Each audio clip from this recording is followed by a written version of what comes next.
さんからお電話です。ありがとう。はい、お電話変わりました。本庄です。はい、お世話になっております。はい、その件ですね。今資料を作っておりますので、もう少しお待ちいただけますか。そちらの方はもうできておりますので、また後ほどご連絡させていただきます。はい、いつもありがとうございます。よろしくお願いいたします。はい、失礼いたします。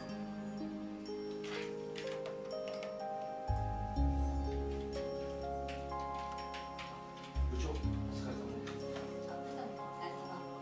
この度はご出産おめでとうございます。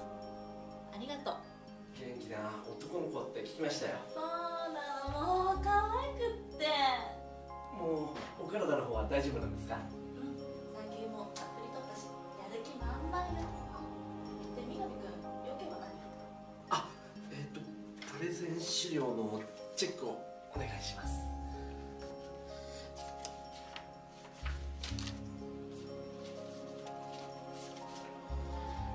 2枚目のグラフを変更してもらうのと、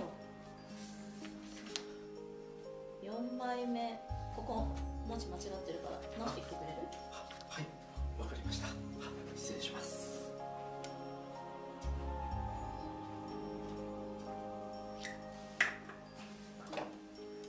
はい、みんな。クライアントとの合同会議が迫ってます。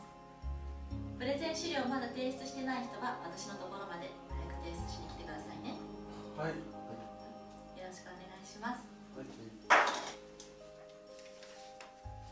産休明け初日は特に問題なく、舵取りである私が戻ってきたことで皆もやる気を出してくれたみたいで嬉しい限りです。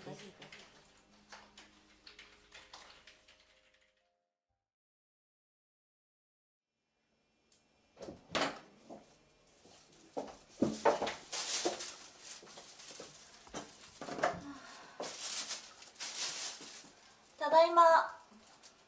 ああ、おかえり。疲れた。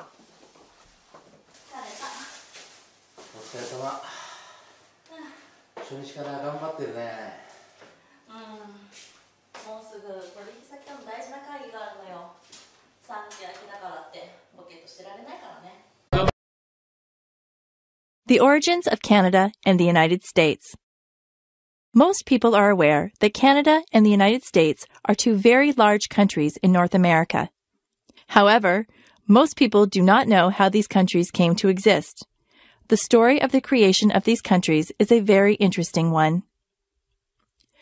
During the 17th and 18th centuries, some people from England and from France moved across the Atlantic Ocean. English people lived on what is now the east coast of the United States, and French people lived in what is now Quebec, in the eastern part of Canada. The kings of England and France were often at war with each other. This meant that there was often fighting in North America between the soldiers of England and France. By about the year 1750, there were many more people in the English colonies than in the French colonies. When the next war began, the English king was determined to defeat the French and gain complete control of North America. The English assembled a large force of ships and soldiers and attacked the French at Quebec. The French fought bravely, but they were too few in numbers, and the English won the war. England then gained control of all of North America. After this war, the people of the English colonies in North America began to feel dissatisfied with their government. They were not represented in the English government, but they had to pay taxes to the English king. The taxes were used to pay for English soldiers who defended the American colonies, but the Americans did not want these soldiers. In 1775, the American settlers began to rebel, and in 1776, the Americans declared their independence. For several years, there was much fighting between the Americans and the English soldiers. For a while, it appeared that the Americans would lose, even though they fought bravely. Then, the King of France decided to help the Americans. He sent his ships and soldiers to America, and they helped the Americans to defeat the English forces. England recognized the United States of America as an independent country in 1783. However, England kept control of Canada. When the American colonies rebelled against England, some of the people who lived in those colonies did not rebel. Those people were called Loyalists because they were loyal to the king. When the war ended, the Loyalists had to leave the country. They moved northward to Canada, where they started new English-speaking colonies. During the year 1812, the Americans invaded Canada, but they were not able to conquer the country. During the 19th century, the people of Quebec continued to speak French and to maintain their French culture. Meanwhile, many more people moved to the English-speaking areas of Canada. In the year 1867, Quebec and the English-speaking colonies agreed to form a single country, Canada. By this time, there were two very large countries in the northern part of North America. Hawaii. Of the 50 states in the United States, 49 are located on the mainland of North America. The other state is Hawaii, which consists of several islands in the middle of the Pacific Ocean. Hawaii is known as an especially beautiful and interesting place. The Hawaiian Islands were formed by volcanic eruptions that pushed molten rock called lava above the surface of the ocean.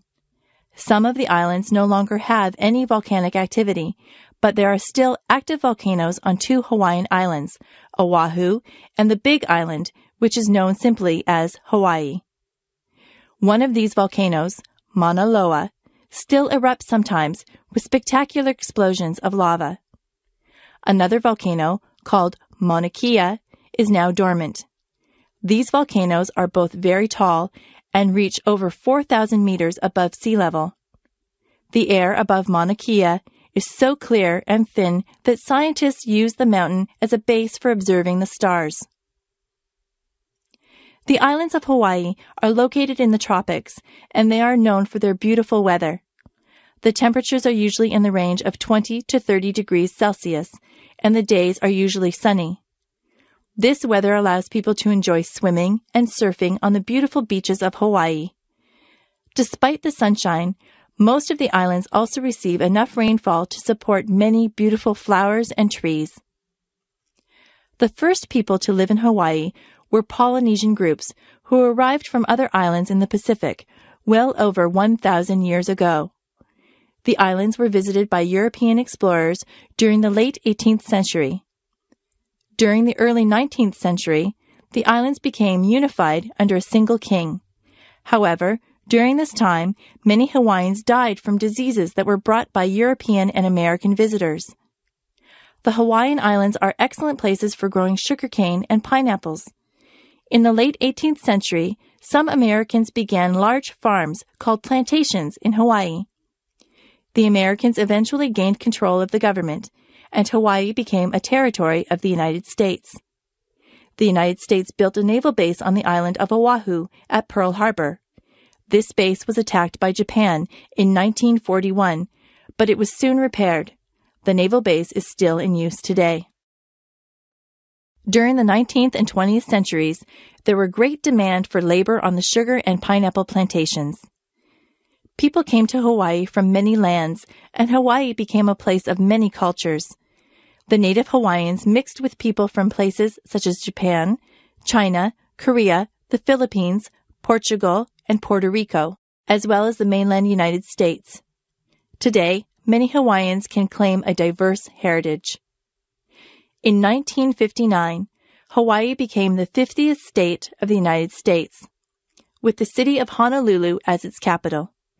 Today, there are more than 1 million people in Hawaii, more than half of whom live in Honolulu. Each year, many more people visit Hawaii as tourists to experience the beauty of these islands. Charles Darwin. Charles Darwin made what might be the most important scientific discovery of all time, the theory of evolution by natural selection. It was Darwin who first understood how it was that plants and animals evolved over time to produce new and different species. At first, this theory faced much opposition, but since that time, it has been supported by evidence from many areas of science. Darwin was born in a small town in England in 1809. When he was a young man, he went to university, first to study medicine, and later to study religion. However, Darwin found his schoolwork to be very boring. Instead, he preferred outdoor activities and was very interested in nature. While Darwin was at university, the British Navy was planning to send one of its ships, called the Beagle, on a voyage of exploration. As part of this voyage, the ship would need a naturalist who could study the various plants and animals that might be found. Darwin was recommended for this job by one of his professors, who had been impressed by Darwin. Darwin was chosen as the naturalist of the Beagle, and the ship left England in 1831. The ship's voyage took Darwin around the world, and he observed many species of plants and animals on his trip. In one place near South America, known as the Galapagos Islands, Darwin observed many unusual species of birds. Several of these birds seemed closely related to each other, but they differed in interesting ways. For example, some birds had long beaks that could reach insects hidden in the bark of trees, but other birds had thick beaks that could break open the shells of nuts. What Darwin realized was that certain characteristics could help an animal or a plant to survive and reproduce. Individuals that lacked those characteristics would become more likely to die without reproducing.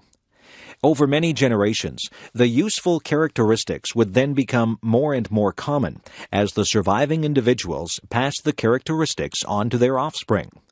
Eventually, after many generations, the changes would be so great that a new species would exist. In this way, a single species could divide into two or more new ones. This was called the process of evolution by natural selection. When Darwin returned to England, he studied plants and animals in more detail. After much research, he began writing a book about his theory of evolution by natural selection. When the book The Origin of Species was published in 1859, it was very popular and very controversial. During the next 20 years, Darwin continued his scientific research, and he wrote several more books. By the time of his death in 1882, many biologists had realized that Darwin had made one of the most important scientific discoveries of all time. For the first time, scientists could understand the origin of the many different species of plants and animals.